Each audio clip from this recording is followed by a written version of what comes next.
Tito Nax Farm Official.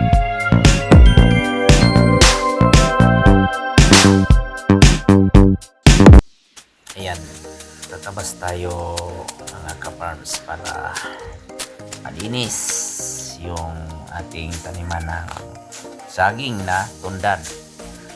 Mga ka-farms, ayun. Yun, linisin ko muna. Saka sukatin ang distansya sa mula. Yung itatanim natin mga ka-farms, ito ay tundan. Ito ay itatanim natin dito. Yan. Pinaturok ko, pinasidling. Ang sukat niyan, sinukat ko din sa kasaba is 1 meter para di may istorbo sa kasaba yung saging. Tapos yung layo 2 meter. Bubutas na naman ako ulit dyan. Yun, kukunin ko yung saging, tatanim naman ulit. Yun.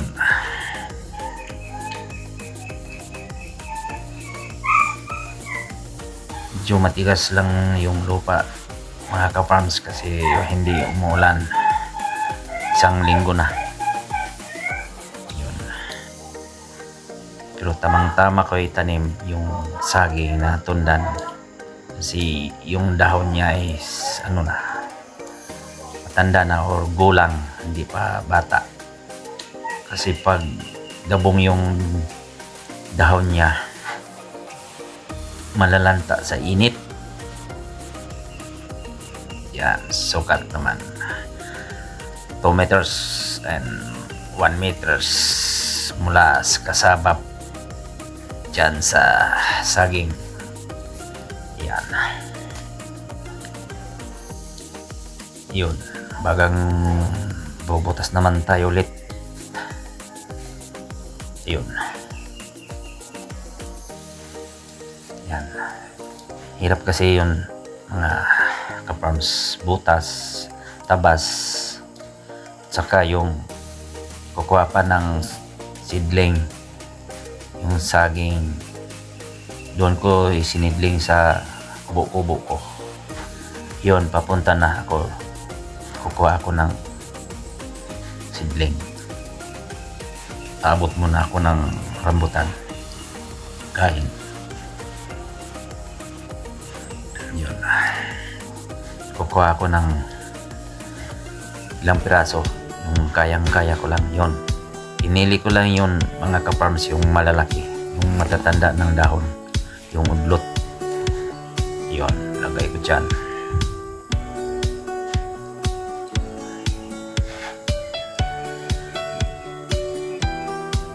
Ayan, pinatubo ko kasi yan mga ka-farms para mas madaling itanim, saka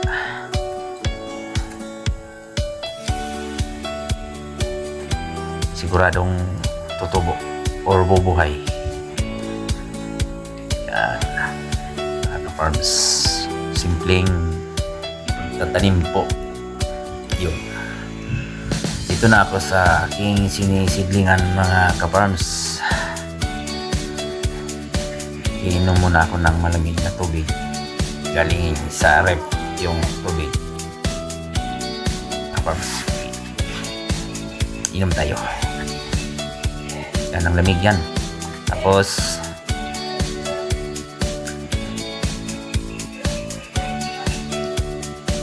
kakain tayo ng rambutan. Wala kasing tinapay, kaya ang dami namang prutas dito sa amin. May rambutan at saka yung lansones. Yun. Yun muna lang yung aking merienda. Prutas muna. Iba naman yung imimerienda natin. Hindi palagi tinapay. Yung prutas na naman. Yun. Dami kasi minong prutas mga ka-farmers. Hindi na kami magbili. Dami kasi. Yun. Habang ako na yung nagkakain mga ka-farmers, tinitingnan ko yung mga sitawan ko mga ka-farmers kung pwede na bang haharvestin pagkatapos ko magtanim ng yung saging. Yung tapos ko naman ako nagtanim, ang gagawin ko ngayon tapos ko kakain ng rambutan mga ka-farmers is linisan ko yan kasi yung seedling ko ang dami ng damo umahabol sa saging mga ka-farmers. Pinambunuhan ko kasi yan para kondisyon pag itanim ba, kondisyon yun.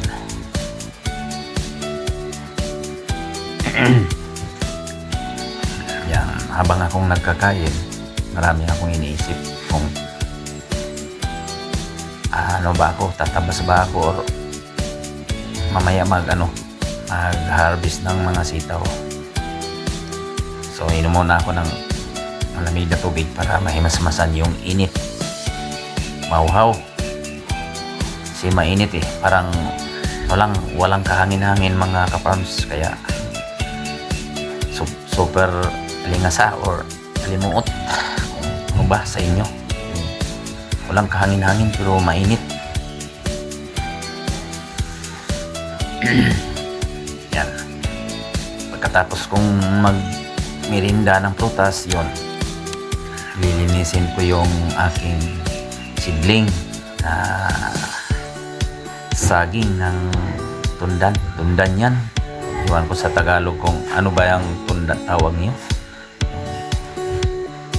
Mahinog is pwedeng makakain yung may sakit.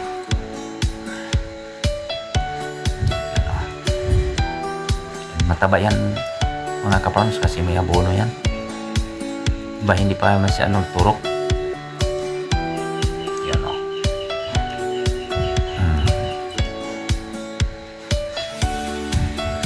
Mahabol yung damo kahit sa saging. Mataba kasi yung saging. Mataba.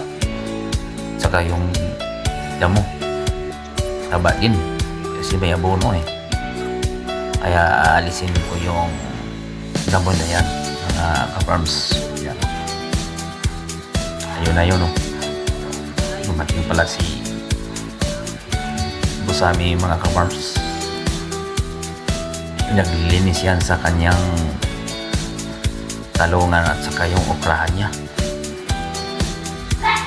So yun, lapit ko na yan natapos mga ka-farmers sa seedling ng aking saging. Lang kasi yan mga ka-farmers, binili ko yan sa bundok yun sa aming banda. Binili ko na yun is 110 pieces yan. Mura lang yung pagbili ko yan. Sinabahan niya ako di Busami. Usap kami.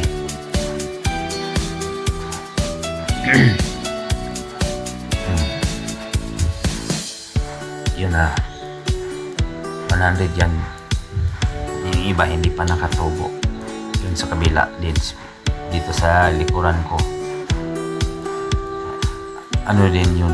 Isang linear. Isang plat yun. Isang plat yan. Pagkatapos ko yan, lipat ako. Ayun. Gilid-gilid muna. Ginawa ko yun sa gilid niya. Yun. Dito ako sa kabila. Na naman, balik ako sa kabila. Sa ko.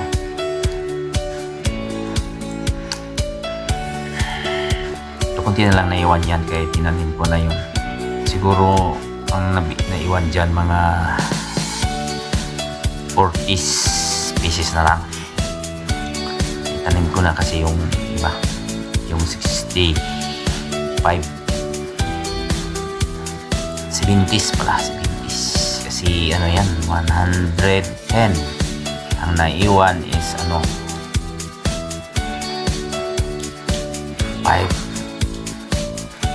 50 pieces.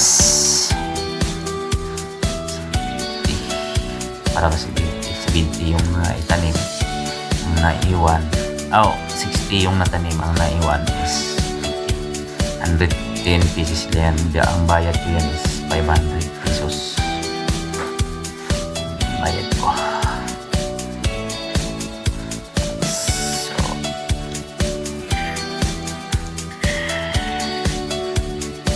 malapit na yan matapos paglilisa.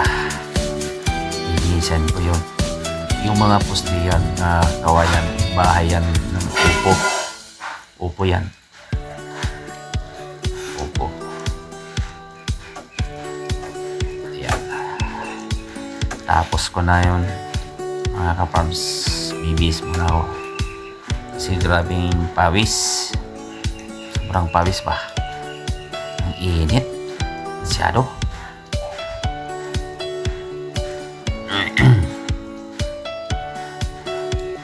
Yun. Grabe. Grabing init. So, yan. Inom naman tayo ng malamig na tubig. Malamig kasi yan. Nilagay ko dyan sa binili kong parang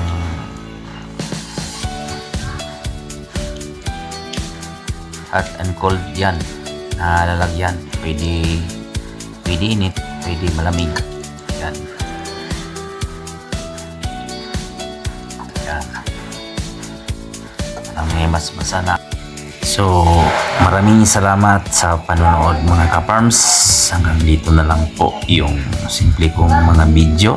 So, bye-bye na.